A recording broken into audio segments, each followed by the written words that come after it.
Hi, and welcome to Finding Your Way Through Therapy. The goal of this podcast is to demystify therapy, what can happen in therapy, and the wide array of conversations you can have in and about therapy. Through personal experiences, guests will talk about therapy, their experiences with it, and how psychology and therapy are present in many places in their lives. With lots of authenticity and a touch of humor, here is your host, Steve Bisson. Bonjour tout le monde. Thank you. And here's my new type of intro. Welcome to episode 114. If you haven't listened to 113 yet, please go back and listen to it. Gina Mofa talks about her book. Gina Mofa talks about life. Just looking forward for you guys to listen to that one. But today is also an exciting day. I'm going to be interviewing two returning guests. One who is, I think, on episode 1 and has been on 9 times since then, J-Ball, sergeant at the Framingham Police Department in Massachusetts. And we're going to have Brian Harkins, who's a firefighter in Stoughton, Massachusetts. He's been on before with another firefighter. I know this is going to be a dynamic interview, so I hope you enjoy it. And here's the interview. Well, hi, everyone, and welcome to episode 114, 114 episodes. I can't believe I've done that. And there's a guy who has been on every season but the last season. He kind of blew me off last season. He's busy. He's a professor now. He's got a lot of stuff going on.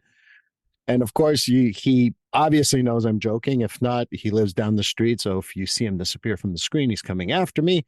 But Jay, you've been on the most of anyone on my show, so you're still going to be up there. So J-Ball, welcome. Thank you. Yeah, living down the street from you, I can't even hide my car from you. You try a lot, though. I had noticed. And then we've got Brian Harkins. And Brian is someone who was on the show last year and talked about firefighters. And Brian was such an entertaining, and I just got engaged to everything he was saying. And of all people, it was J-Ball who recommended you coming on. And I'm like, hey, this is the perfect combo. So Brian, welcome to Finding Your Way Through Therapy a second time. Thanks for having me back. Appreciate it. I need to put it out there. You guys know, obviously, but for me, the first responders' health, mental health particularly, is something that is dear to my heart. It's not something that I take lightly. And I think that what we tend to forget is I'm going to always do at least one episode about first responders every season until you guys say stop. But even if you say stop, I'll keep on doing it because we don't really recognize some of the stressors that are very unique to first responders. And I'm talking a lot here, but I just want to make sure everyone knows listening. And you guys obviously knew that, but we just need to continue talking about it. That's why I'm never going to get tired of talking about it. But speaking of a guy who talks a lot, that's me. Now your turn for you guys to talk about. Brian, how about you introduce yourself to the audience who may not have catched your episode yet? So my name is Brian Harkins. I am a Stoughton firefighter paramedic. I've been in emergency medical services for 32 years. I started off in the Army, Desert Shield, Desert Storm, which is where my first little traumatic incident happened, and it just kind of snowballed from there. Dabbled with the Department of Corrections for 5 years prior to getting on the fire department. And after my mental health breakdown in 2015, I've been on the other side of the fence trying to assist people so that they don't follow my path and fall into the same problems that I had. Well, welcome, Brian. That's a short version. Thanks for having me. Jay, how about you introduce yourself for the 8th time now? How we doing? J-Ball, sergeant with the Framingham Police Department, obviously Framingham, Mass. I'm a United States Army veteran with some deployments, and currently I'm also teaching at a psychology college in Massachusetts. Well, welcome, Jay. And I was at a conference last week, I think, but by this time it's going to be months ago. And it was great to see Jay in action as a teacher, professor, whatever the hell we're supposed to call it. And it was just very interesting to see him. It was nice to have, I've been to a lot of these. It's a actual conference for mental health and first responders. Tends to be a lot more police officers than anything else. But I've seen it grow exponentially every single year. This year, that auditorium was pretty full, and that was really, really good. But, I guess my first question that I want to throw out to both of you, because it's something that I still find that there's some resistance from first responders in regards to mental health. I know that we've talked about this multiple times, but for me, until we break that wall, we're going to keep on talking about it. So why is it still a barrier for some to reach out for help for mental health at this point in time? I mean, 2023, we should get it by now. I'll speak on our side, and I don't want to be police versus fire, but I can say from my experience in policing, I think I've said it before, is culture, number one, and two, leadership. I know at our place, from the top down, if someone needs help, there's no questions asked almost. And I'm not throwing the chief and the deputies under the bus, but if someone's having a struggle or if someone needs some help or something comes down the line, the deputies and the chiefs know who to reach out to. They know who's close. We have got 140 something people right now on our job, but they know exactly who's close with each other. And hey, Jay, if it gets to this level, let me know. But this person's struggling. And I think that leadership from the top goes down to the shift level and the division level, detectives and all that. And I think everyone in those positions, there's at least one person, if not everyone, on the shift level and detectives and the other special units that buy in to mental health. So at our place, I mean, we're not perfect, but I think it's our culture and from the top. But there's other places that I think, and I'm not picking on smaller towns. I mean, it could happen in large cities too, but I think that stigma involved where they're going to take my firearm. They're going to not let me go out on the road. Well, that may happen if certain circumstances, but how about if it's just you need to talk to someone? Are you worried what the guy next to you or the girl next to you thinks? So I think that stigma happens in a lot of police departments. I know in class yesterday we do a veterans suicidality class with firearms at the college, and the question was posed: well, how do I tell someone it's safe to go talk to someone because they think they're going to lose their firearm? And I kind of posed it this way: let's talk about veterans. There'd be about 50% of your department's veterans would just leave tomorrow. If someone said they were depressed, had anxiety, a mixture of the both, PTSD, you'd lose them. And it doesn't mean that person's not effective in their job, whether it be a first responder or anything. So I think it's belief from the top down.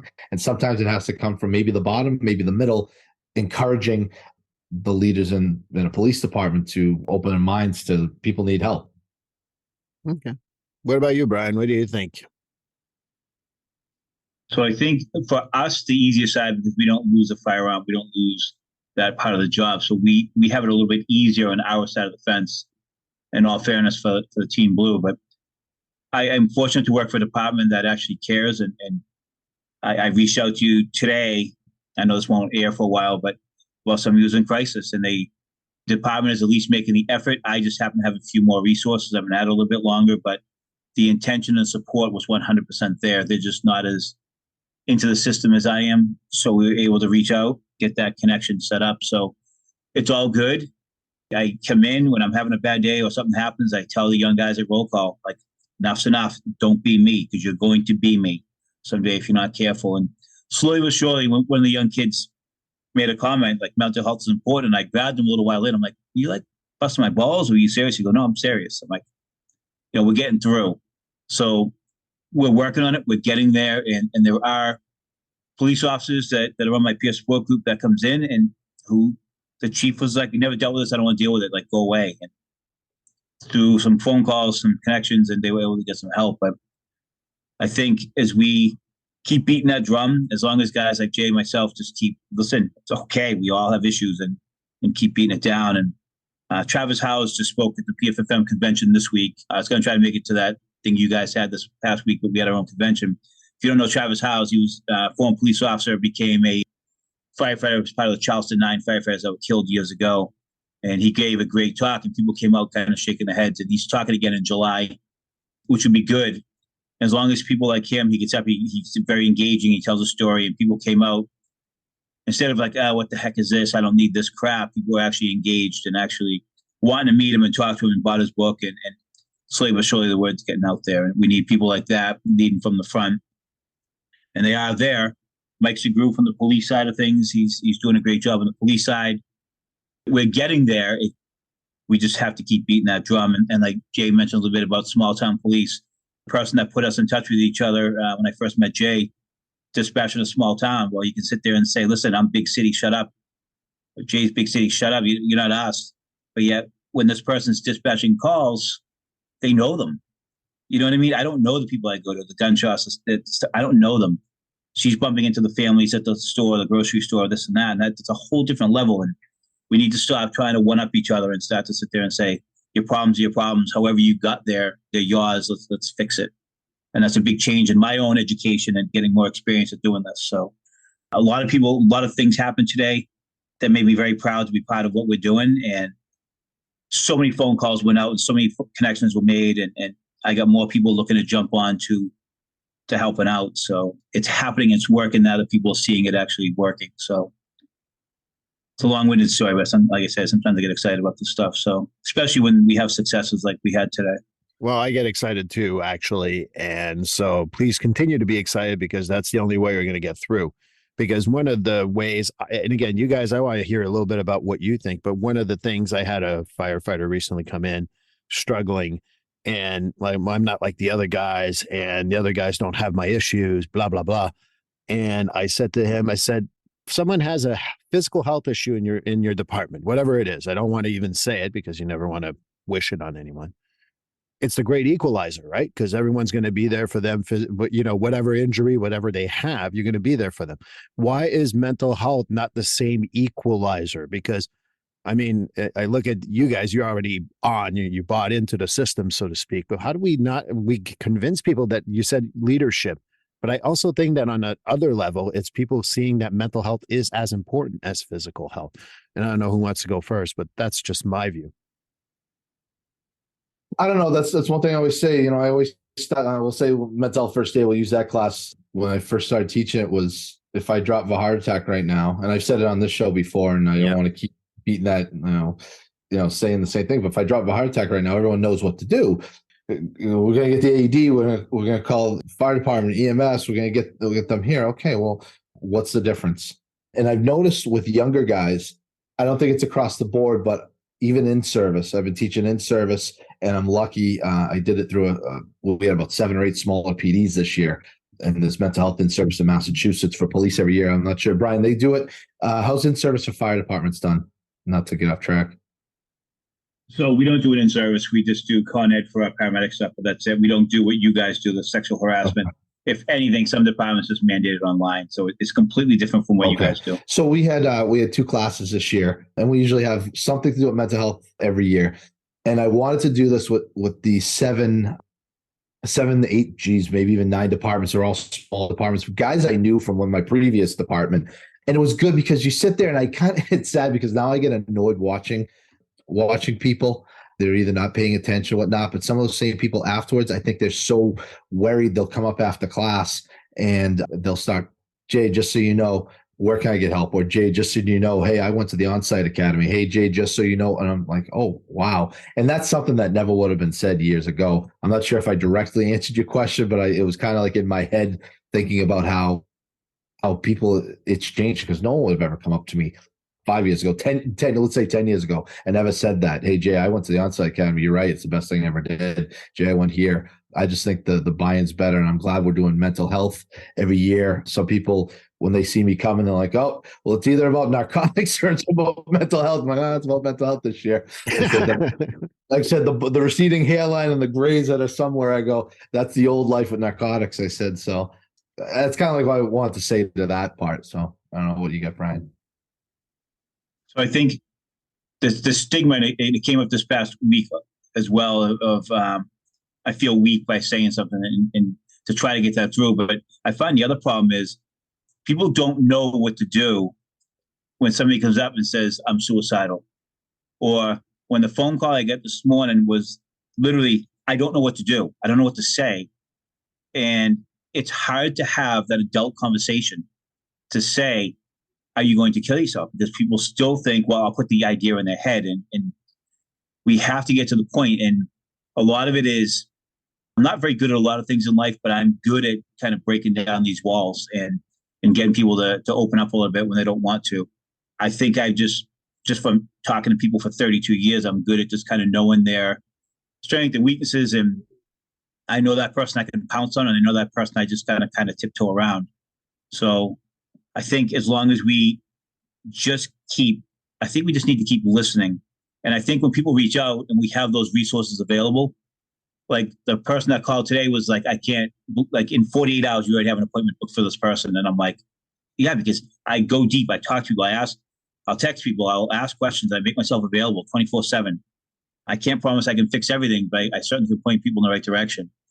And you don't have to always be the hero with the cape to save the day, but at least if you know where to refer people, if I get a cop, I might be like, I don't know. I'll call Jay. And if Jay gets a firefighter, he's like, I don't know how to call me. Like, I'll be available. We'll take the call if it's 3:00 in the morning. I don't care. That's what we're doing. And slowly but surely, we're getting more buy-in. So I just got a huge buy-in from somebody today who's pretty well known and respected in certain areas, and is like, I'm in. Whatever you need, tell me what I can do. I'll do whatever we need to do. So as long as things like that keep happening and people keep seeing the success, it's just going to keep growing as long as we keep having successes. One thing, Steve, also go off what Brian said, it's almost a challenge to people in police departments and fire departments, EMS. I hope there's more than one person, but be the one person in your department that when you're having a conversation with someone, it doesn't need to start out. We had an officer, and I know this is going to air down the line, so I'm not throwing anything out there, but we had an officer just lost his mom in pretty circumstances that I know I don't want to be in where he was at the time. And it's almost, when you get the call from me, it's almost like, hey, what's up? I'm not the most therapeutic person in the world either, Steve knows. But usually when you get the call from me, the text from me, hey, dude, you doing all right? The first 5 minutes, we dance around and we talk stuff. And then all of a sudden, and hey, and this isn't specific to this person, but usually you'll get something back with, hey, I may need to talk to someone, or hey, you know what, I was thinking about this the other day, or hey, be that person that you don't have to start that conversation out, with, hey, you should go talk to someone. But it always dances around with another officer that's retiring. A big part of his identity is being a police officer. The conversation after the first 10 minutes of him and I talking was, I'm not going to be a police officer anymore. I'm retiring. And be that person in the department. Hopefully there's 15 of them. But the big thing is confidentiality. And we're talking about breaking an arm. There's guys that come into me like, oh, my gout's killing me, Jay. God, I got to do a detail today. All right. We're easy. We'll joke about the gout, or we'll go get help for that. But we won't help ourselves when there's other things going on. When, okay, yeah, you can't walk because of the gout, but 2 days ago you were just at, and I'll use a fire scenario, you were just at a deadly fire. But you won't go talk to someone about that even as a police officer.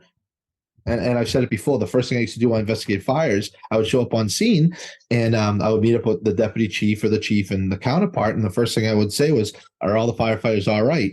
And I learned that question was good because they were physically maybe all right. Nothing collapsed. They were pulled out of the fire.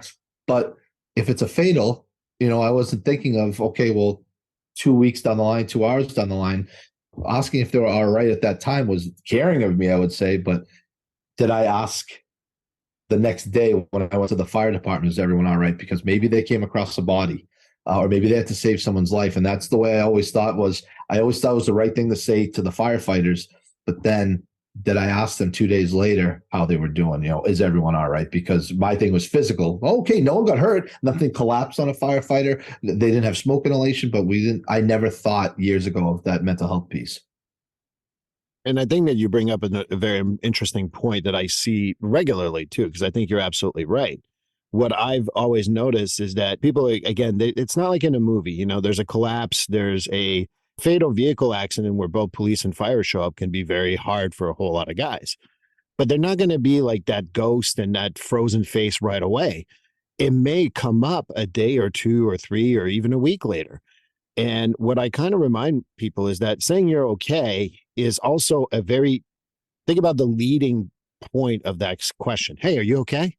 No, people will be like, oh, you want me to say I'm okay? Right? Because that's what we imply, right? And this is something that it's almost, sorry for pooping on both of the culture in both, but that's what we've always implied in the police and the fire, right? Hey, are you okay? You want the person to say yes, just so that it doesn't come up anything else. And that's part of what I was wondering about changing the culture a little bit, like being able to ask other questions. Hey, everything all right? Or do you want to talk about it or not? And then following up, like I tell people, it's not the first day. It's sometimes a week later that really fucks up the person. And I think that that's part of the changing of the culture is to tell people, like, check in a little later on. Hey, everything okay? I think that the last time Brian was on, we talked about how, firefighters get to go to the station after a call and maybe sit around the table and have a coffee and talk about, hey, that was really fucked up or that was tough. Police get, all right, I'm leaving the scene. And then you go to the next call if there's another call, but you're alone again. I think that there's a lot to be said about following up regularly, and most people don't want that. And I don't know if you think I'm absolutely nuts as a mental health counselor, but truthfully, that's what I think is also missing is the culture in the police and fire departments. Not to keep talking, Steve, did I tell you I don't know if I brought it on the show around Christmas time, a 10-day-old baby passed away. Did I bring that up on the show by chance? I don't recall. We may have had that private conversation, but I don't think it was here. So I was the CO that night, which in our department, the lieutenant's usually the CO. They're inside. They're in charge of the shift. Then the senior sergeant. So I was in this night because the lieutenant wasn't there, and we had a 10-day-old not breathing. The officers shot over there. It was early in the morning. So obviously we're doing our thing. So we got there just a little before the fire department, and the officers come into this 10-day-old. Firefighters get there, and we work together with them. And at that point, our transition is, I wasn't there, but we all saw what was going on, and the child probably wasn't going to make it, which the child didn't. But we had to set up one crime scene, sadly, because you can't just say a 10-day-old passed away. We set up the crime scene, and then we have to, once fire transports, we have to go to the hospital because that's, now the child's at the hospital. But it was almost, and I want to say this once again to leadership, and you don't need to have I say this all the time, you don't need to have stripes, stars, and bars, informal leadership. You don't need to be the CO sitting on the desk. All these officers, like you said, Steve, now I got the house shut down. I got the officers guarding the child at the hospital, and then we got more calls going on. But at some point, you need to think as a leader is, I need to call these officers in one by one. I need to relieve the guy at the hospital. He doesn't need to go in the room and stand next to the deceased, but so we can take down that contact. But call your officers and call your firefighters. And I know you said firefighters, go back, and that's awesome. But call your officers back to the station. Hey, how you doing? Here's the deal. Cut the bullshit. Don't tell me fine. No one sees a 10-day-old deceased child and says, oh, I'm good. And there were some guys that were like, yeah, I'm good. Okay, whatever. Do your thing. There were some that I knew they weren't good, but someone else had to talk to them because they didn't want to talk to the sergeant. And then I had others that felt comfortable enough that said, hey, can I take like a half an hour? Hey, take as much time as you want. This is a good night because we had a lot of people on. But that's the one thing, call them in. If fire goes back and sits around the table and talks, that's awesome. But like you said, police are going to different calls. Slow down, call the officers in one at a time, sometime during the night, and see how they're doing. Do you need to go up to the gym? Do you need to go just to have a coffee? Do you need to sit around with us and, maybe in dispatch and talk a bit, so we're not just sitting in a car in a parking lot at 4 a.m. thinking about what you just saw? I just want to add that part. Well, I think to touch upon what I said, Jay, is that we'll go back to the station after a call and we'll just kind of self-critique what you do right, what you do wrong.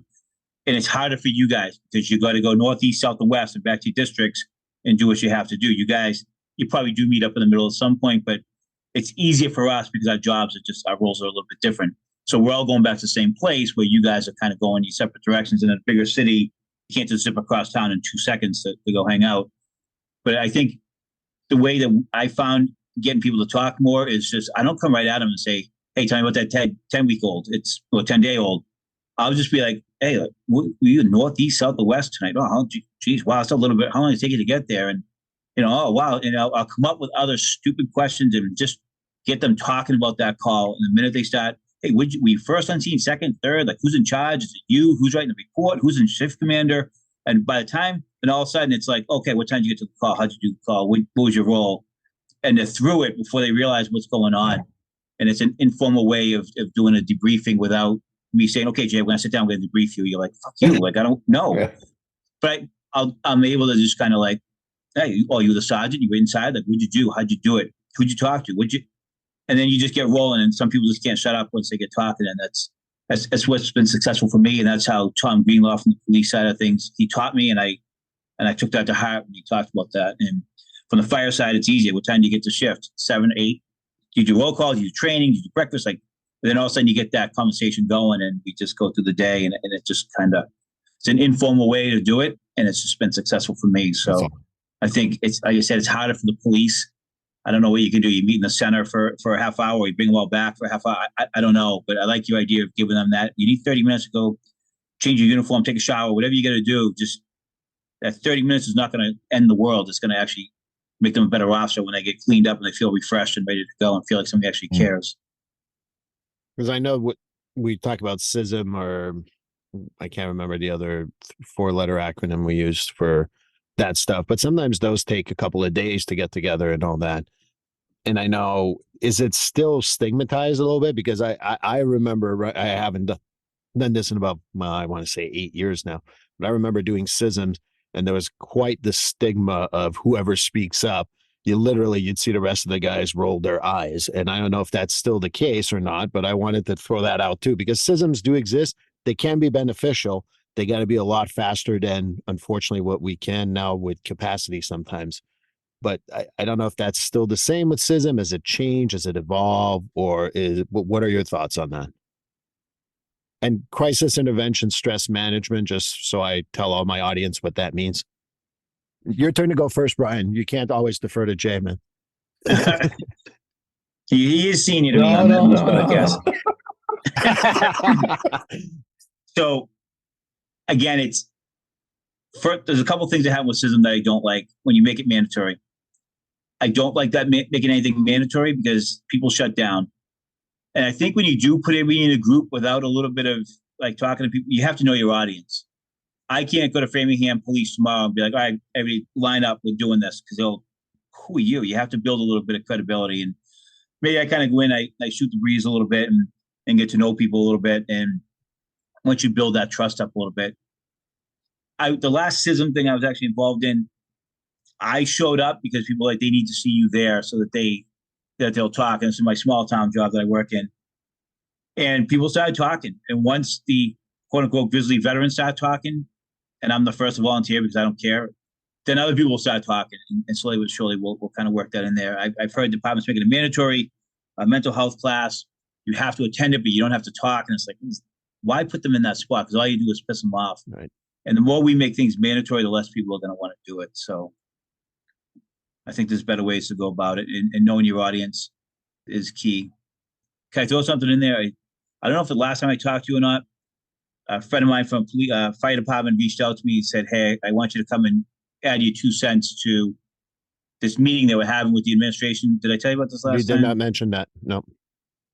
So I showed up just thinking I was just going to add my 2 cents, and because, me, I like to throw my 2 cents out.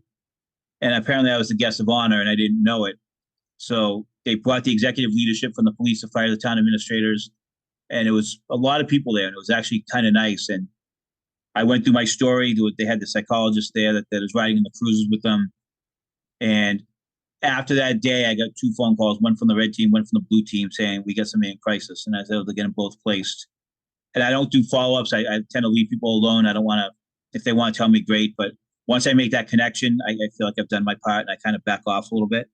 But that was beneficial. And a lot of people responded well to it. Executive leadership understood, because they did mention EAP. And I'm like, who is EAP? I don't know who they are. Why am I going to tell a 22-year-old kid sitting behind the counter doing their internship? I have no idea who they are. And it was received very well. So that we are slowly but surely getting through these. So hopefully that department, I told them, you force anything on anybody, they're not going to respond well. So it is getting out there. So we are slowly but surely chipping away. Yeah, and Brian brings up a great point. Brian's going to get, I say this now because I know Brian, but Brian's going to get me to talk. But I think sometimes with CISM, we don't, there's no black and white board that says, okay, death of a child, we got to get CISM there. Car accident, well, we'll see if we can get, it seems sometimes what I see, it's, sometimes we have it, sometimes we don't. People will be like, I'm like, hey, is there CISM coming in for this? No. And then 2 weeks later, something that maybe in my mind is lesser, there's a CISM for that. But what happens is someone like Brian comes in, I'm going to talk. But what you see a lot, especially that I see on our end, police wise, is they shut down. They don't want to talk in front of anyone. But then 2 seconds later, if you're at the Elks of the VFW, the whole story's coming out in front of strangers. And I'm thinking, all right, so I know why it's happening, but like you sit there, it's like you just were in a room with guys and girls you work with. Didn't say a word.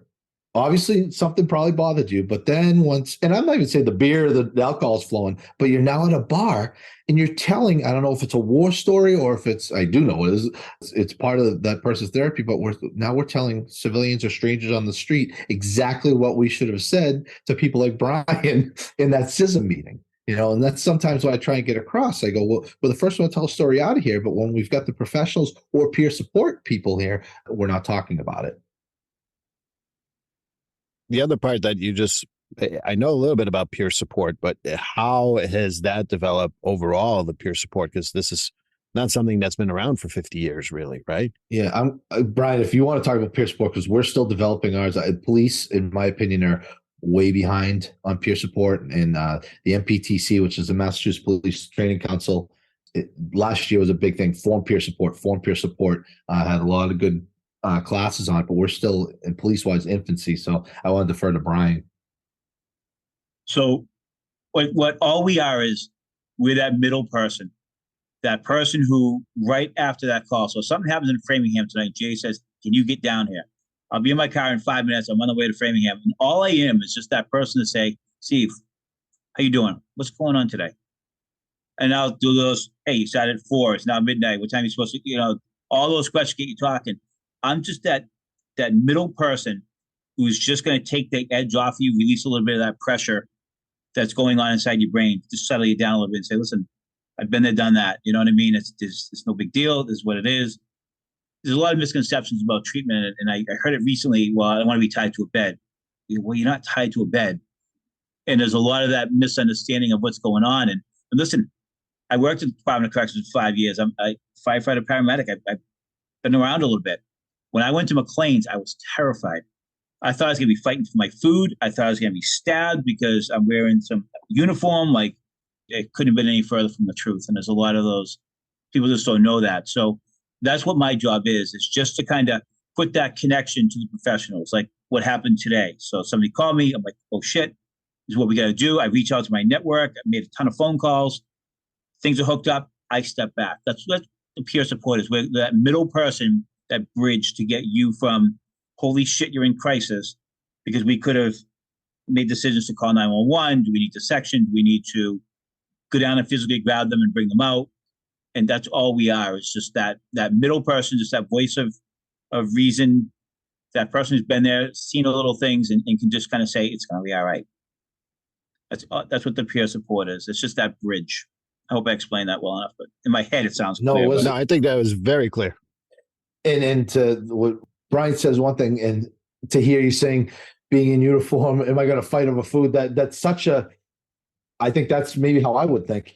And I wish more people would come forward. And obviously it takes a lot, but people have gone to McLean's, people have gone to On-Site. Anyone that's ever come up to me and said that was, Jay, it's the best thing ever. And some people who I would never have expected or never knew, because it's none of my business, have said, oh my God, Jay, you just brought up this in this PowerPoint, going to McLean's or going to the On-Site Academy or going wherever. And the best thing, Jay, I'm like, oh, I'm glad. And I don't want to be like almost discarded, but it's people have come up to me. I'm like, wow, okay, I never knew you went there. First of all, thanks for sharing that with me. And second of all, that's awesome, but tell more people, because I know that if I had to go to McLean's, what you just said, Brian, is absolutely 100% right, because of movies we've seen, because of TV shows we've seen over the years. And, we're all the same age.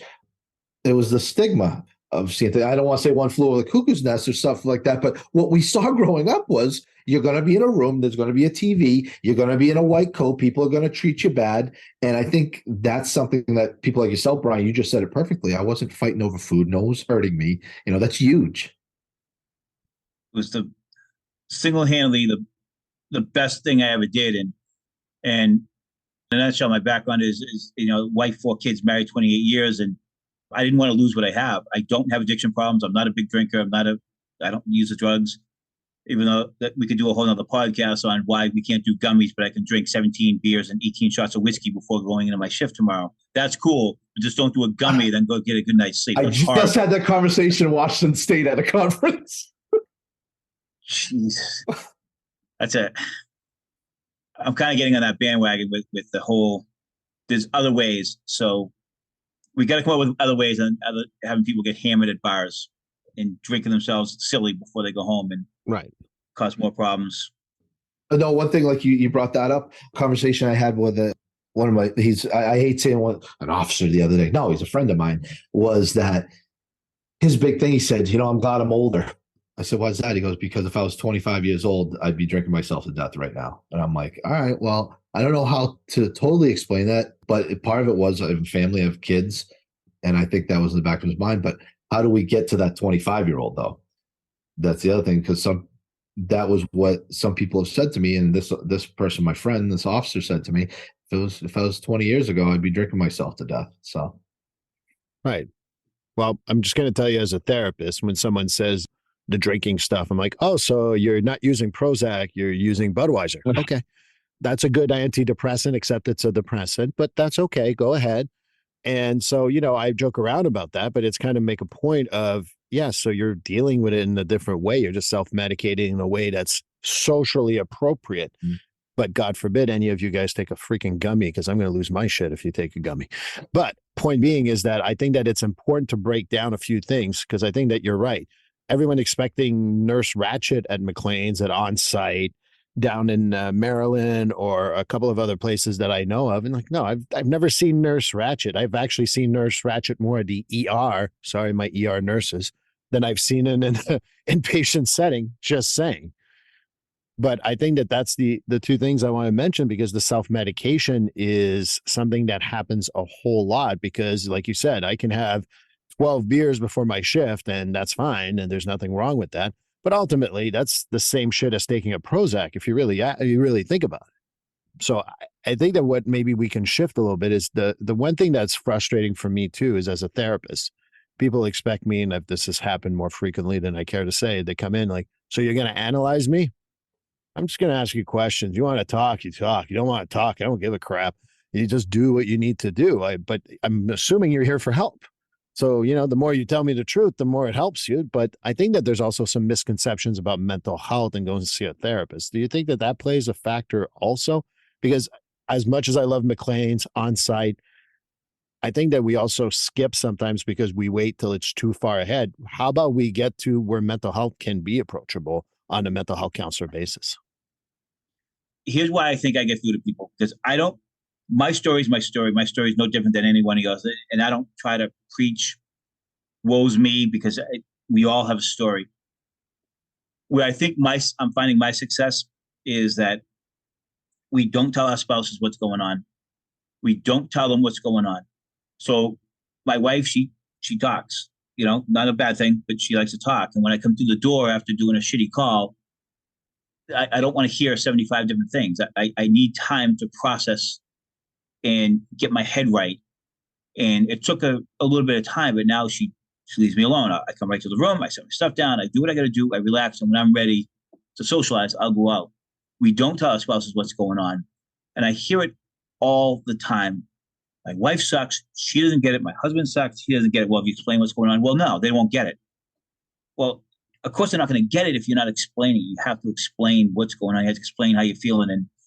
And unfortunately, there are spouses who are like, well, I work in this field and that's more important. And they don't understand what we do. And that creates some issues. But I think the more we explain to our families, the more we explain to our significant others that we love and care about, that this is what's going on in my head. I can't process a dead child. I can't do it. And when I had my breakdown, I couldn't process it. Like I was on my hands and knees, bawling my eyes out of the hospital, like thinking a 2-year-old child's the worst thing I've ever seen. And it doesn't get easier. And I can tell you this, all the worst calls of my career, I've processed them all except for the 2-year-old girl that broke me. And that was 8 years ago. I just can't get through that one call. But I will tell my wife when I do a shitty call, text her, I'll call, I'll be like, and she knows I get the group coming up, and she knows I have resources, and she'll hound me, and she'll know when things aren't quite right, and I'll be like, I'm fine. I know to talk to you. I'll reach out to people because I don't want to burden her with it, because I have resources. And we have to be better about telling them what's going on so that they know. You're not being an asshole when you walk through the door. I just need to, how do you process a near dead 2-year-old kid? Like, how do you process that? How do you process a 10-day-old baby? I don't know. I don't know the answer. If I did, I'd be a lot richer and I wouldn't be sitting where I am right now. I'd be in a tropical island somewhere. I don't have the answers, but you just have to let me work through it. And I find, video games is a thing for me, and camping life is how I process my stuff. So we have to get better at telling our loved ones, telling our kids what's going on, so that they know that they don't take it personally when we're having a day. We just are lost in our own little brains. So. No, I agree. And I never was part of that thought process. I'm still only about 75% there, but how do I say this? I'm 100% exactly what you said, Brian. I agree with you. I'm only about 75% there, but I wasn't until I heard Dave Augusta, who was a Lawrence cop. He did part of our insert. Well, he did a video about his life and growing up in Lawrence. I knew him, actually his dad too. When I was a little kid, they were Lawrence cops, and Dave says a similar thing.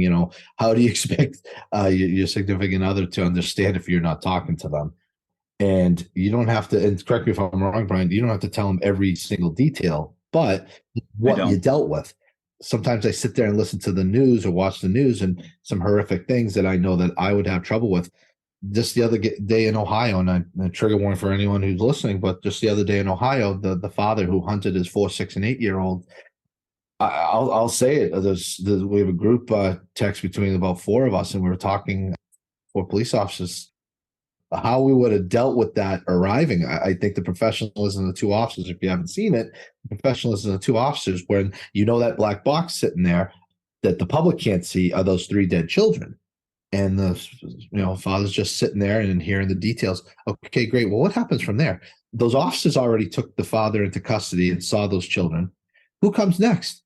Well, they don't mysteriously disappear, the bodies. They don't get moved right away. No, the fire department's coming. The paramedics are coming. Everyone's seeing this happen. And the reason I bring this up is you don't run into your house and say, well, guess what? This happened, blah, blah, blah, blah, in detail. But do explain, hey, listen, I was on this call today, and the father, however you can explain it, whatever the threshold limit of your significant other is. And like I said, Brian's light years ahead of me with saying things, but you don't have to, and correct me if I'm wrong, Brian, you don't have to go into too much detail, but give the basis of what you dealt with that day. So we had a code. I would text her to check on the kids, and she would have to let me know that each of them were breathing and alive and snoring, sleeping, whatever they were doing. I would just get the "oh no" text back, okay, and then 5 minutes later they were all good, and I would know. And what she was doing is she was Googling Stoughton's. We're in the news a lot, so she would Google, and same thing with Framingham. You guys are in the news a lot, so they'll Google and they'll see what you're going to, but I don't give details. I just say check on the kids, and she'll know. And you go in a group, yep, go in a group, we're talking, and we're good. So, yeah. And that's another thing you brought up, group. I can't throw a shameless plug out there, but I have a friend that works for a hospital that does first responder groups and also for veterans. And we tried to hook someone up, and it was like, it's a balance. The person would benefit and understood they would benefit from a group, but then, it's 3 days a week. Jay, I can't do 3 days a week. I could do outpatient once a week, maybe. And that's something that always got me. It's like, what would happen if I was in that position? If I definitely needed to go, do I make time? I was talking to my spouse enough. Do I need to go 3 days a week? So when also, I'm just thinking this when you bring up groups, as someone who's been through it, Brian, what's your thought process when someone, like, I try and point someone towards a thing that's 9 to 1, 3 days a week, but then I get the J or whatever. I can't do it 3 days. What's your thoughts on that? So, and I tell people again, I'm a little bit more, depending on who they are, I'm a little bit more blunt. And so you're going to lose your wife. You're going to lose your kids, most likely, and you're going to lose your career. If I send you away for 30 days to a place down in Florida, I believe you know Sunny as well, right? So if I send you down to Sunny for 30 days, it's 30 days of your career, which is your academy was 6 months, your in-service is a week. It's not a lot of time at the end of the day when it looks at it. So if you don't go, you're going to wind up paying child support, alimony, whatever else in Massachusetts. They're not very kind to you. Your career is going to be over. And then what? How do you go from a cop making 150 to 200 grand a year with details in Mass, which is very lucrative for those to making 60 grand? Doing what? Like campus security somewhere? Like I don't, where do you go from that? So I think when you look at 30 days as opposed to the rest of your life, it's something that people have to look at. And that's one thing I try to explain to people. You are literally going to lose everything. And what saved me is that I threw myself at the mercy of McLean's and said, whatever's going to happen is going to happen. But I'm not just going to not fight for my life. You know what I mean? So, yeah. And there's people who have just up and left. Fire departments just never showed up again. They're in other states doing methadone and living homeless. Lost their wife. Kids will never talk to them again for a drug that could care less about you. Yeah. So these are some of the things we have to correct sooner rather than later. So blunt works. Yes. I mean, I think you need to read the room. I think you need to read your audience and know. Somebody who I don't know, I've had to tiptoe around, and there's other people who I'm like, it's just going to fly. And I've had screaming matches with people, but I knew I could have that with them. And there's other people who I've just had to kind of tiptoe around. But I think once I get my clutches on people and I kind of know and I get a read for them, I kind of know where to go. And I'm not afraid to throw out. You're going to lose everything. Your marriage will end. You'll lose your career. Well, start planning another career. I don't know what to tell you, but it's going to go away if you get terminated. So what's your choice? If you don't like what I'm saying, then stop what you're doing. I don't know what else to tell you, but you're gonna lose it all over things that are very correctable. You know, I said blunt, and I wanted to take it back right away because I think what you're talking about is honesty. And yep. I think that for me, when I do as a counselor, when people come in, I always say, like, if you don't want an honest therapist, that's fine. I can BS you all you want. I can ask you about your feelings and say, how's everything going today? Or I can be the guy who goes and tells you, like, look, you got to work on this. You got to set some proper boundaries with everyone else. You got to start talking to other people because you know what? I've been around you guys, but I don't know everything. And I'll never claim I know everything. But use your resources. Use your, you talked about going fishing or going hiking or going whatever. I mean, the other thing that I tell guys is that, like, okay, come to me, come to someone at your department. But at the end of the day, what are you doing to take care of you? Because that's the other part too that ends careers pretty easily. Because if you're all consumed by fire or police, and correct me if I'm wrong, guys, your life then becomes nothing, especially when you get closer to retirement, or if you're so consumed that you don't have an outside life that it eats you alive. And I don't know if that plays a factor too, but I just want to throw that out too, because I really feel guys forget about that stuff. And Brian, I'm sure will echo this because I'm sure it's the same in the fire service because I'm just sure it is. But if I make it to 55 years old, trust me, I got the clock counting down. I have 8 years, 7 months left. 5 years after that, no one's going to give – first of all, no one's going to know who I am, all right? If I live my entire life being a police officer, which I love, and I did it for years living just – I'm a cop. I call my previous department now, and hey, what's going on? It's J-Ball from PD, blah, blah, blah. Who's this? I've been gone 10 years. There's a handful of people left there. I don't exist. If you live your life to be a police officer, rude awakening to some of the younger guys, because I know some of the older guys, and I hope the older guys understand this. The day you leave, the day you retire, people remember you. They'll tell funny stories about you. But as like our department, 60%, I want to say around 5 years or less. Once that goes, there's people's names we bring up jokingly, and some of the older guys will bring up them, the guys that are retired, and the stares. Oh, he sounds like a funny guy. Guess what? If you live your life as a police officer the entire career and that's all you have, once you leave, people aren't going to remember you. You're going to show up for that Police Memorial Sunday and people are like, who's that guy? Oh, that's J-Ball. Who's J-Ball here? Oh, J-Ball is here from such and such and such and such. Oh, okay, whatever. Yeah. Have something outside policing, fire. And Brian, correct me if I'm wrong, same fire service? I got 2 years left, and it's one thing to like have pride in what you do, but to live it, to make it your whole life. I'm a husband, I'm a father, I do other things. You know what I mean? I don't want to be just known.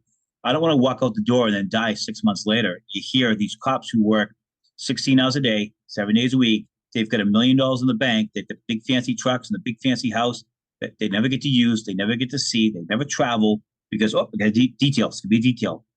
I don't live an extravagant life, but I'll tell you what, I'm pretty relaxed and pretty comfortable in where I am. And my PTSD has gotten better the more I travel, the more I do other things. We don't need to live our lives 24/7 around the job. And there's other things to do. Fishing, you mentioned the fishing, the hiking, the camping, do other things. For the love of God, there's life outside of this. And there's so many books on life after the badge and all these other options. There's other things to do out there that this does not need to consume you. There's a story of a New York City police sergeant who did 40 years in the job, 40 in New York City, like That's 140 anywhere else. Jesus right? Christ. Right? Like, and yet the day he retired, not exactly, I'm exaggerating a little bit, but pretty much like the day he was high-fiving and be walking out the door, he dropped dead. Didn't enjoy a single minute of retirement. And you see these guys that hang on, they're 40 years in the job because they have nothing else. There has to be something else. You have to take time for yourself and self-care and whether it be meditation and yoga and all these other things that people need to be aware of and people need to learn about. And we're slowly but surely spreading the word that there's other options other than therapy.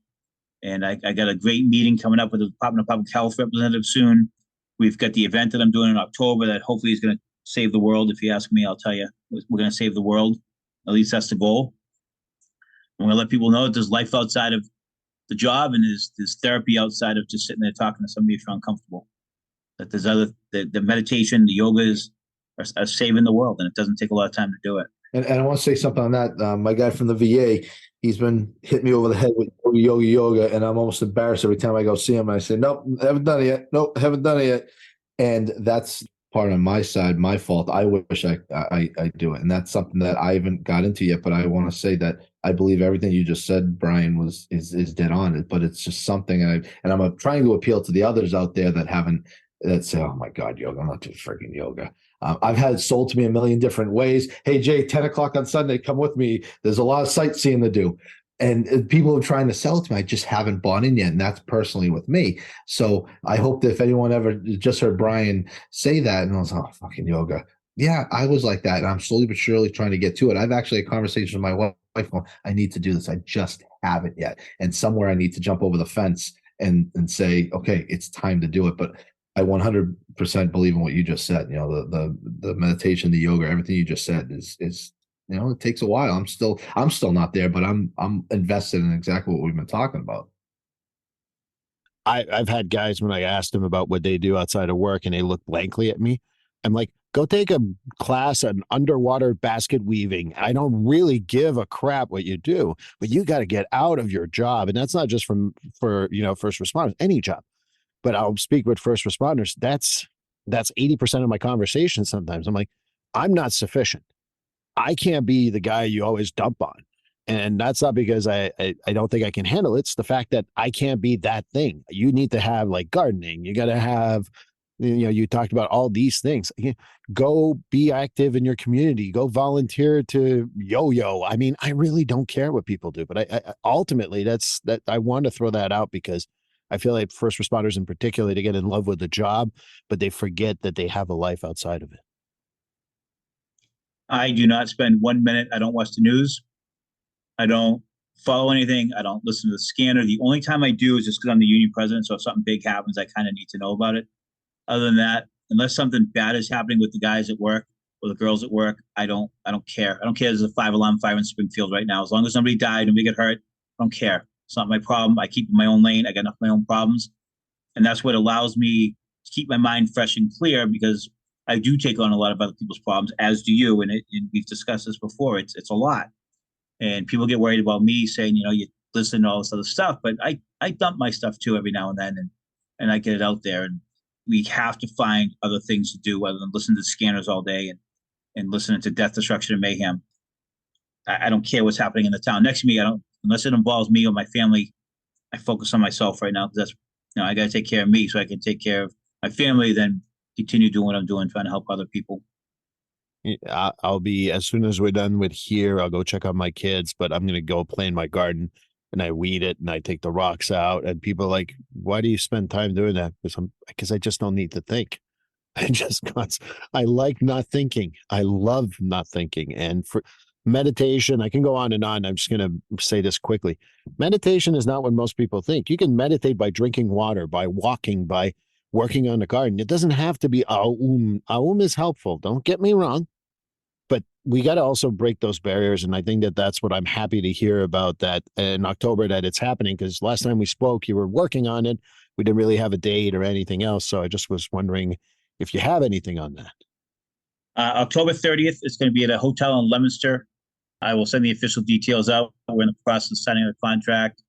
we're going to have federal agencies involved, state agencies, PFFM. I'm going to send it out to every police and fire department, union, to pretty much anybody I can send it out to. And we're going to advertise it well. We've got a lot of support from some charities, nonprofits, and we're hoping this to be the success. We outgrew the one we're going to do in April. We outgrew it in days, and which was a nice problem to have. And we're hoping to get between 200 and 300 people. We're hoping to have 20 to 25 different vendors. I'm going to invite anybody and everybody that wants to attend, and family and spouses are welcome, and significant others, whoever your support network is.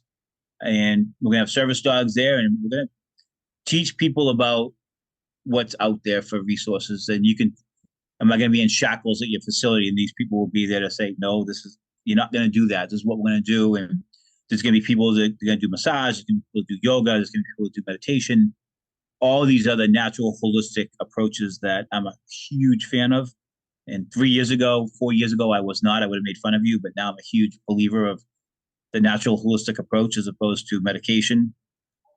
And I'm hoping that we can take this on the road because we have interest from other states. You know that Kenosha, Wisconsin, where they had the riots during the last couple of years, one of the people that's going to be a speaker at my event, she was in a firefighter out there, and they do not have peer support. They have nothing. If something bad happens, they call in the city of Chicago peer support. I mean, that is insane to me. So these people just went out home after the riots. Yeah, go do whatever. Don't bother us. And so we're going to take, hopefully, these conferences on the road and try to spread the word throughout the other states. So we'll send all that out to everybody and anybody that'll listen to it.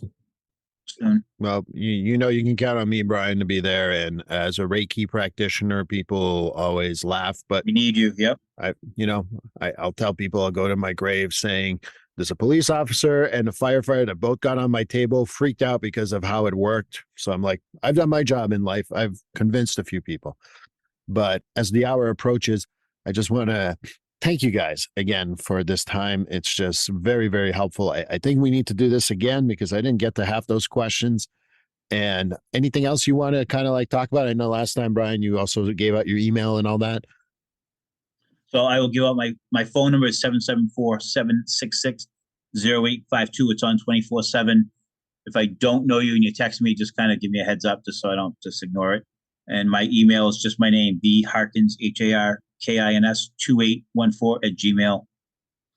Any resources I can provide for people, I will certainly do my best. I'll put that in the show notes for sure, Brian. Jay, anything to add? No, you can put the info like you've done before in the show notes. That's fine. And I'm glad. I do want to say it's weird. I do talk a lot and I meet a lot of people and people say that, but someone like Brian alluded to, someone that I've known from my previous department, reached out to me one day, had no idea what I was doing because we lost touch over 10, 11 years, and then hooked me up with Brian. And it's been a pleasure knowing Brian. So it's pretty cool how those things happen. You lose touch with someone for 10, 11 years that you've worked with as a close town. And then they say, well, geez, you should talk to this guy. And there's Brian. So I think here we are. Yeah.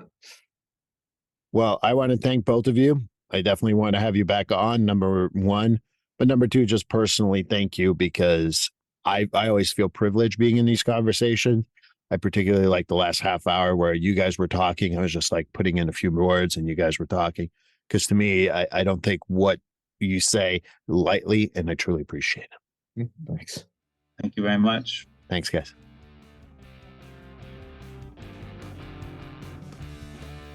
Well, this concludes episode 114. J-Ball, Brian Harkins. Looking forward to connecting again. I think we just have great interviews. I have a few ideas of other stuff that we can talk about because we're never done talking about first responders. As you can tell, this podcast has also committed to talking about first responders and their experience on a regular basis. But episode 115 is going to be an episode where I'm going to give you a kind of like where I'm at in regards to the flight that happened in March 2023. This is, as I will record this, it will be July. So we'll probably be 6 months removed. So you can know where my mindset is. I know this is going to be released somewhere in August, but I figured you'd enjoy hearing about that. And I hope you join me then. Please like, subscribe, and follow this podcast on your favorite platform. A glowing review is always helpful. And as a reminder, This podcast is for informational, educational, and entertainment purposes only. If you're struggling with a mental health or substance abuse issue, please reach out to a professional counselor for consultation. If you are in a mental health crisis, call 988 for assistance. This number is available in the United States.